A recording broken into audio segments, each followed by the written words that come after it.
Българският фолклор е неизчерпаемо богатство. Хармонията от дълбоко докосващи народни песни, пъстрата палитра от ритми, багрите и изяществото на традиционните носии се преплитат с обичаи и традиции, съхраняващи българската идентичност и родова памет. Всяка година в сърцето на Сърнена Средна гора, сред аромата на борови гори и изпаренията на лековити извори, се случва вълшебство. На място, наречено Богородична стъпка, място изпълнено с молитви и надежда, където легенди разказват, че самата Божия майка е стъпила тук, оставяйки отпечатък в камъка и благословия за хората и земята, се провежда Националният тракийски фолклорен събор Богородична стъпка, приел името на природния феномен. Събитие, което събира и обединява културното, религиозното и природното наследство. Преплита минало и настояще и среща поколенията, вперили поглед напред в бъдещето. Това е най-големият и най-значим фолклорен форум в региона, посветен на съхраняването на българската духовност и популяризирането на българските народни традиции, обичаи, песни и танци. Той е единственият в България, който се провежда в непосредствена близост до свещеното природно място, съчетаващо вярата, благословията и лечебната енергия. Първото издание на фестивала е през 2006 година с едно прекъсване през 2020 година. Съборът стартира в един ден с една сцена, за да се превърне в това, което е днес. Място, привличащо хора отблизо и далеч. Толкова далеч, че преминаваме пределите на нашата родина. Красотата, непреходността, любовта и талантът не знаят граници. Хиляди хора, носещи в сърцата си ритъма на музиката, посланието на обичаите, получени от предците ни, се събират, за да съхранят и предадат знанията и усещанията на тези след нас. Вълшебство. Място, което е с много голяма оренда. Организатори на събитието са Община Стара Загора, Съюза на тракийско дружество Одринска епопея, Общество за фолклор, Кметството на Старозагорските бани и Народно читалище Христо Ботев 1952. Всички те с любов и родолюбие, година след година, дават всичко от себе си това събитие да се превръща в незабравим спомен за участниците и посетителите и с трепет и нетърпение да чакат всяко следващо издание. Преди повече от 20 години при мен дойдоха Крум Георгиев и госпожа Петра Мечева, светла и памет, с идеята да почнем да правим този национален тракийски фолклорен събор. Първият път ни беше много трудно да го организираме. Тогава дължим голяма признателност на доктор Евгений Желев, който прегърна тази идея. Всичко направиха от отдел култура. Може би за някакви месеци се разлепиха, направиха се организация, се поканят състави и след като го направим вече първия път, видяхме, че има, те да се каже, хляб в това начинание на нашата община. Аз много се радвам, че тази традиция набра скорост и тук се явяват сега състави от цялата страна. В началото ние бяхме на един ден. Ето, че сега сме на 2 дена и не можем да смогнем от желаещите да се явяват тук. Този събор наистина си намери място тук. 2025 година посреща 19-то издание на събора с участници-родолюбци от 19 области от цяла България. Читалища, клубове, училища, детски центрове и голям брой индивидуални участници ще предадат своето настроение. Фолклора е една магия, която никой не може да отнеме от българското, така че... Ако го има българския родов корен, ще има България и българската народна песен, която ние носим в сърцата си.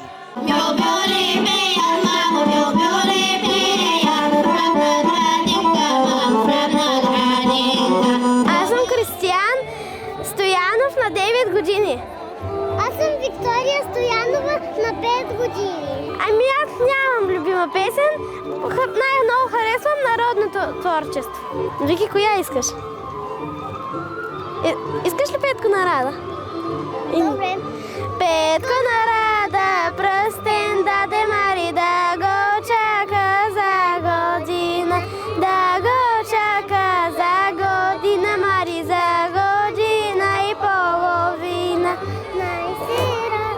отидох на ресторанта с баба и много ми хареса там. А на теб кое най-ти хареса? Най-много ми хареса, как тук си правихме пикник. Ние преди 7 години бяхме тук и сега сме тук и сме много развълнувани. Много е хубаво. Въобще тук атмосферата е чудесна. Рифни калинке да дробниме, да са пука душманине, да са пука душманине, хемни мойне, хемни твойне. Освен богатата фолклорна програма, през 2 дни на събора ще се докоснем и запознаем с неподправени детски таланти в творческите работилници.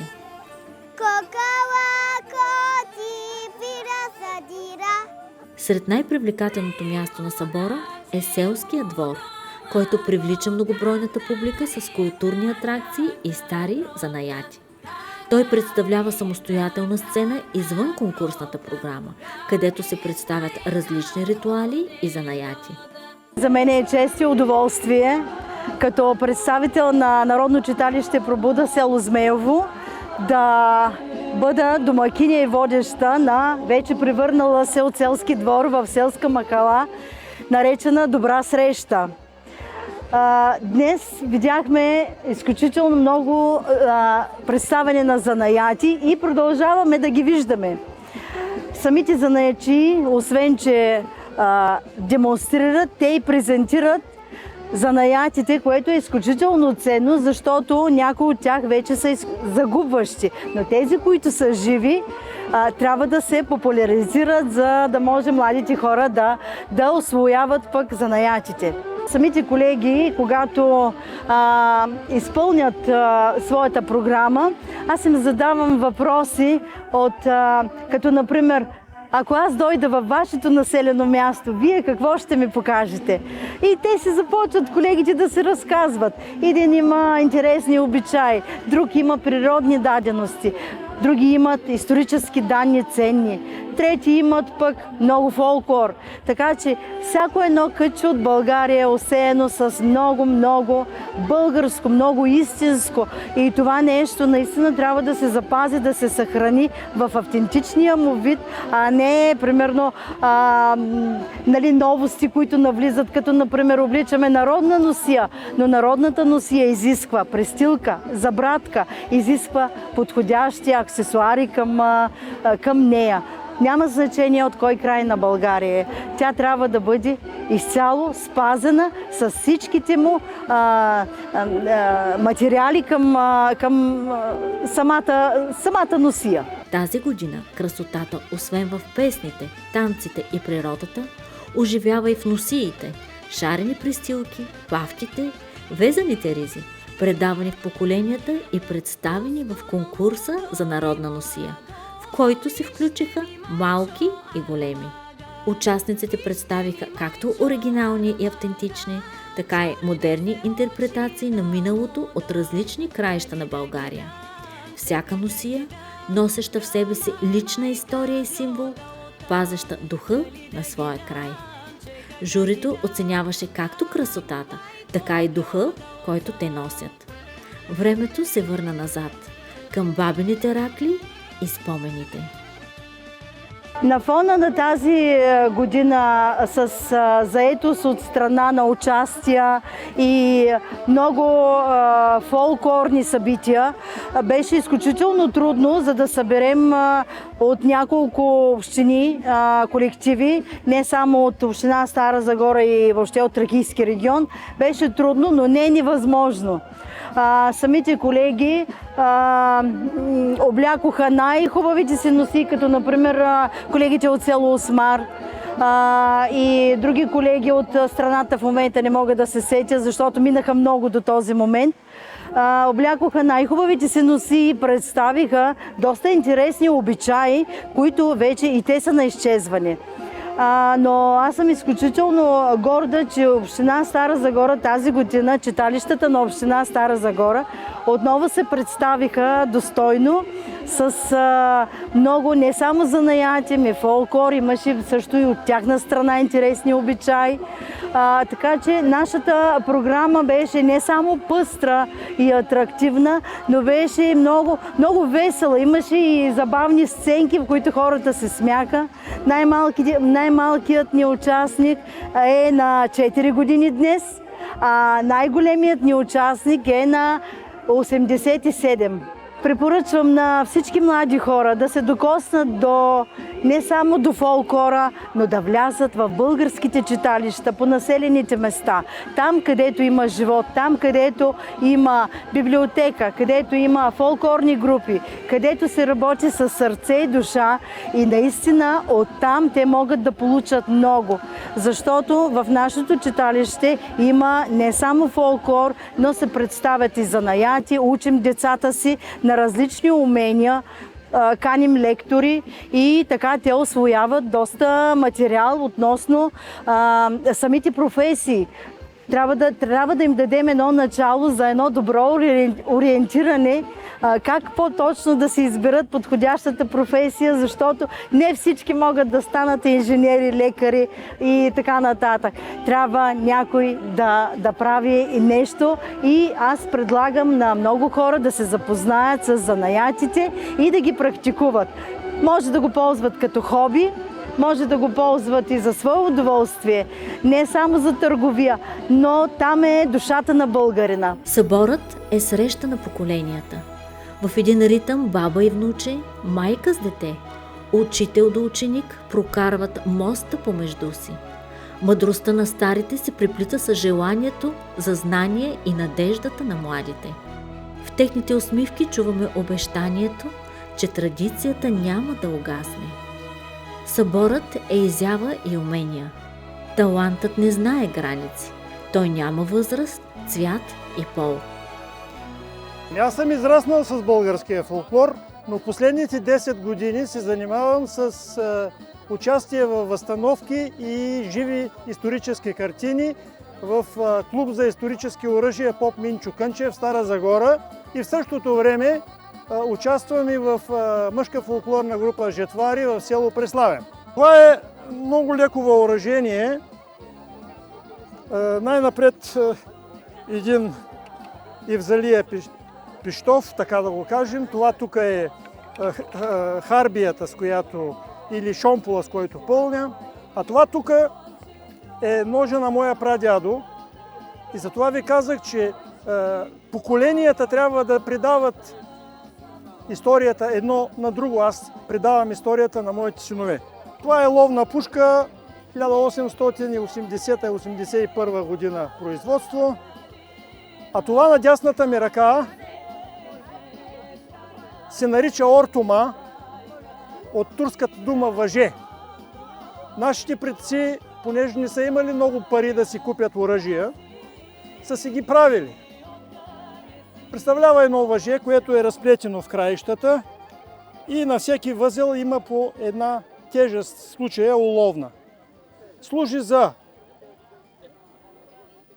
удар от близо, удар от по-далеч, удар от най-далеч. Оръжието лети срещу противника, то се разплита и заема голямо пространство. А ако примерно искаме да му отнемем хладното оръжие, вижте как се заплита около него. Ето това нещо е служило и на иничерите в иничерския корпус за укрепване на тяхната китка. Тук има 16 зърна. А представете ли си, ако има двойно повече, колко ще тежи? И когато човек борави с това оръжие, китката му остава ето така. На фолклорния събор, разбира се, има и награди. Почетното жури с прецизност и професионални критерии отсява най-изявените.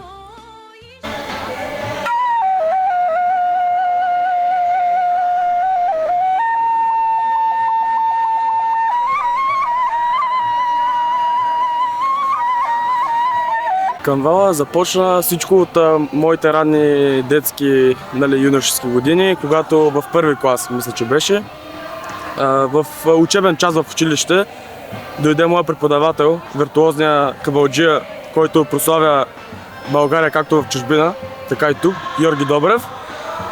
Дойде, той тогава в моя квартал в Пловдив имаше школа за народни инструменти в читалището в квартала. И всеки преподавател, имаше 4 преподавателя, представяха китара, представяха кавал за учениците, които имат мерак и желание да се запишат. Гайда, мисля, че се представяше и Тъпан също така. И аз просто от самото начало не е имало колебание, като се прибрах вкъщи, просто казах на родителите ми, искам да пробвам на кавал. И 8 години не съм се отказвал. За сега винаги съм имала грамота за участие, но до сега за медал не съм имала. Тази година ми е първа. Конкурси в Стара Загора от Фейво Изворче, от широка лъка свее пири и танцува. Конкурса от тук, от Богородична стъпка всяка година и Копривщица. Наградата е символ и признание, но истинската стойност са усилията и желанието да се съхранят традициите. Победители са всички, които с любов към българското са вложили сърце, труд и вдъхновение. Всеки един участник, млад или стар, новак или с опит, е оставил частица от себе си на сцената и заслужава благодарност и вашите аплодисменти за смелостта, усилията и любовта към това, което прави. Членовете на журито са авторитетни специалисти с богат професионален опит и национално признание. Това са академик Крум Георгиев, фолклорист, член на Международната академия по традиционно изкуство; Христо Иванов, главен художествен ръководител на Общински фолклорен ансамбъл Загоре; Дарина Славова, солист на фолклорен ансамбъл Тракия в Пловдив и преподавател в Музикална академия професор Панчо Владигеров, София, както и академик Васил Герлимов, хореограф. В журито са още доцент Валентина Райчева от Института по етнология и фолклористика с етнографски музей при БАН и доцент Петю Кръстев от същия институт. През 2 дни на събитието млади и стари бяха потопени в емоцията на танца и музиката. Впечатленията ми са прекрасни от първия ден. Първо, много стройна организация, много участници от различни краища на България. Това е едно много красиво място, това е един много хубав, прекрасен събор и едно много хубаво лично преживяване за самия мен, като част от събора. Има развитие на фестивала, на събора. Аз очаквах, че заради Копривщица, заради Жеравна и множеството събори и фестивали, които са в България, участниците ще бъдат по-малко, но така, тези опасения не се сбъднаха. Все още ние можем да се наслаждаваме на нашите песни и танци, които сме унаследили. Всички изпълнители, които идват, обичат много българските традиции, обичат фолклора, обичат местната си култура. И второто, което е много от тях са добри артисти, добри изпълнители. Хората идват с желание, значи имат нужда от тези изяви.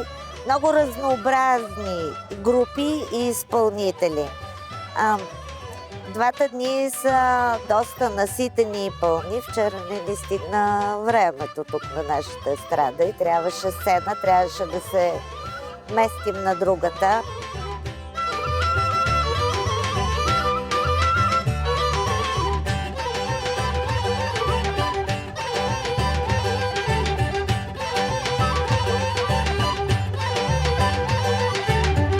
Преобладават певчески изпълнения, индивидуални и групови, както и танцови.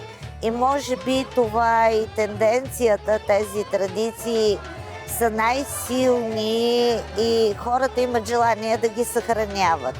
Много по-рядко виждаме пресъздаване на обичаи, особено ако не са свързани с жизнения цикъл и с човешкото битие, може би те ще отпаднат лека по лека и ще си останат само в архивите. Разбира се, такива традиции като Коледа, Великден ще останат, защото те са живи и днес. Но други, които са били характерни за традиционната култура, вече нямат място. Разказния фолклор също в онзи класически вариант вече не можем да го видим, защото той също е така някакси вече извън нашето съвремие.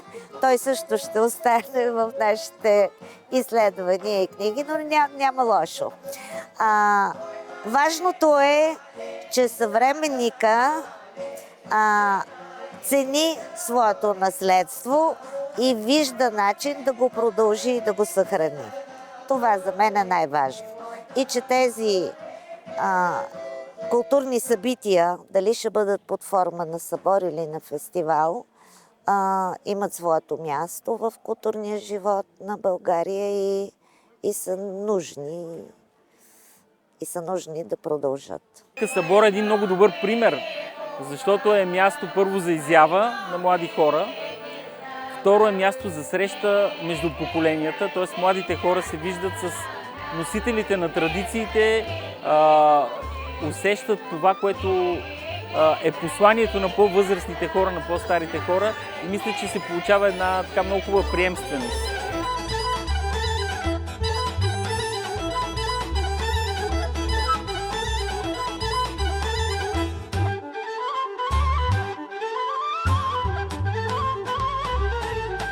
То се личи още като първата стъпка или първия звук, който издават, то се личи вече кое е доброто и кое не му достига все още.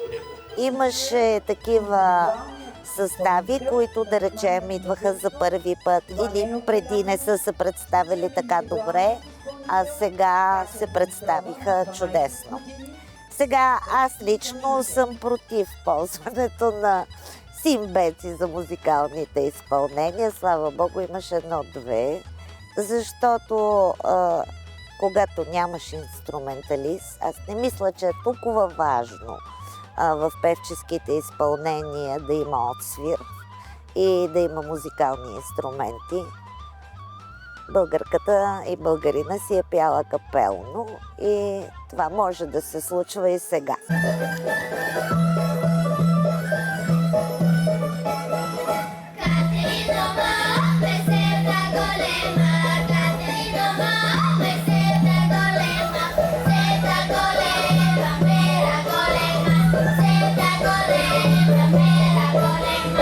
Най-важното е, че има млади хора, които пазят българската традиция. Фестивала държи едно прекрасно равнище и това се дължи много и на организаторите, на хората, които го правят този фестивал. Аз бих им препоръчал на всички има клубове за народни песни и танци, в които биха могли да получат и знания, а и да им служи вместо фитнес. Да си пожелаем здраве, да пожелаем много бъдещи успехи и специални благодарности на организаторите, които са кметство Старозагорски минерални бани и община Стара Загора. Обич към традициите, настроение и професионализъм. Традиция и съвременност.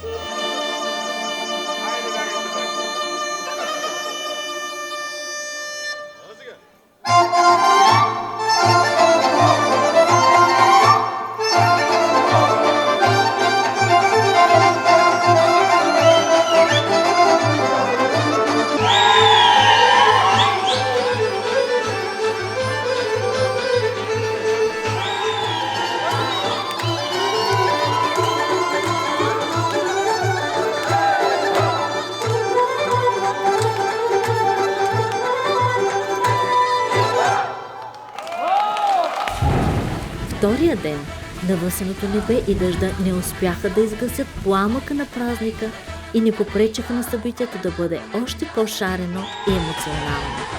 Дъждът се изля не за да развали празника, а за да го освети. Вместо да се скрият, хората заиграха още по-ведро. Извика се хора по мократа земя, която поемаше стъпките на танцуващите. Капките дъжд се превърнаха в бисери по носиите, смесиха се с ритъма на тъпана и гайдите. Празника стана още по-цветен и запомнящ се. Този празник показа, че когато сърцата и ръцете се обединят в ритъма и каузата, времето няма сила и власт. Усещането всеки път е неповторимо.